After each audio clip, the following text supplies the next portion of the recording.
everybody, Grant here from Spectre Racing. So I finally put a two-post Max Jax lift in my kind of average sized garage. So how did I do it? Let's check it out. Okay, so first of all, if you haven't seen, this is a two-post Max Jax lift.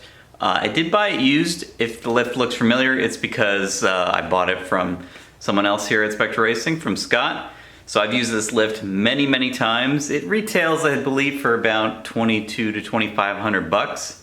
The lift itself is movable. It's put into the ground by 5 concrete anchors.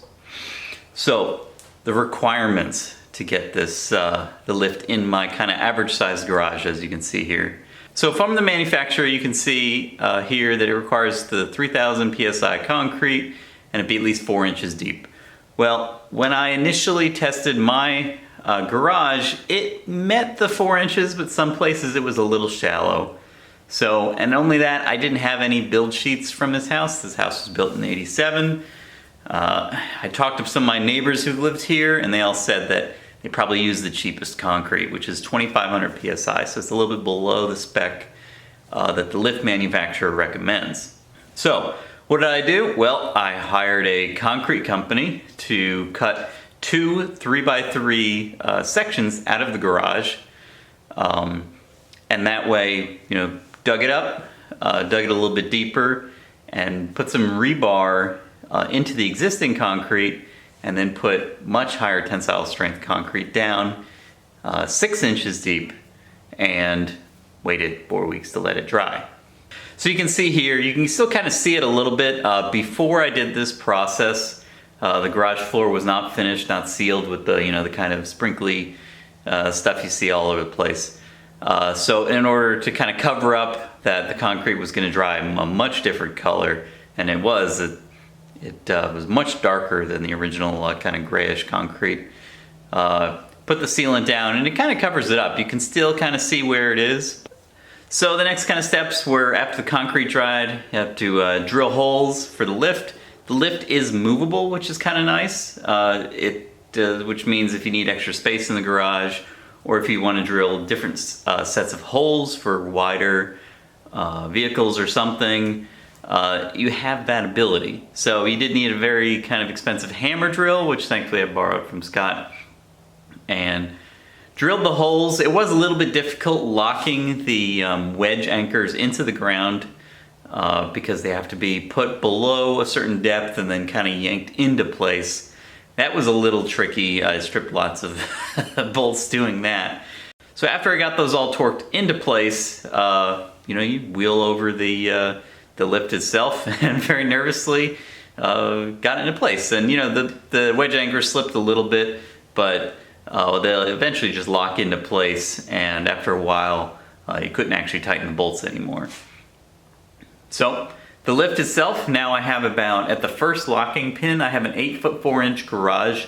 At the first locking pin I have about 32 inches of working space underneath. And at the second locking pin, well, I haven't actually put it up to the second locking pin. If measurements serve me correct, I believe I'll have about 1 inch of clearance in the roof. I'm not really sure if I'll ever need to put it up to the second locking pin. Maybe when I eventually, maybe if ever, swap the transmission in the car, I might need to do that, but we shall see. So the lift itself has a little control box that's controlled with just 2 hydraulic lines run to the posts themselves. What you can do, what a lot of people do, is actually just run the lines over up on top of the car. That way they kind of don't get in the way. They kind of are in the way right now, so I probably will eventually do that, just to kind of clean up the garage a little bit and declutter it. Being that it's kind of an average sized garage, having the the control unit where it is kind of a pain too, and I'm always paranoid about the car falling on me or something and being wedged in the corner.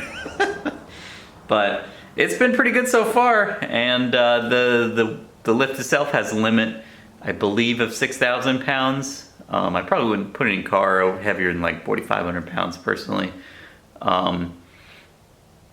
But it's certainly made working on the car much easier right now. You know, just working on putting some new side skirts on the car after ripping them off constantly. You know, just being able to lift the car up and work at, you know, regular, you know, not laying on the floor constantly, or, you know, just changing the wheels and tires. It's just so much easier. I don't have to mess around with floor jacks. Oh, they're just such a pain. Changing oil in the wife's car, you know, just makes the world so much easier. So total cost for this project was, the concrete work was actually the most expensive.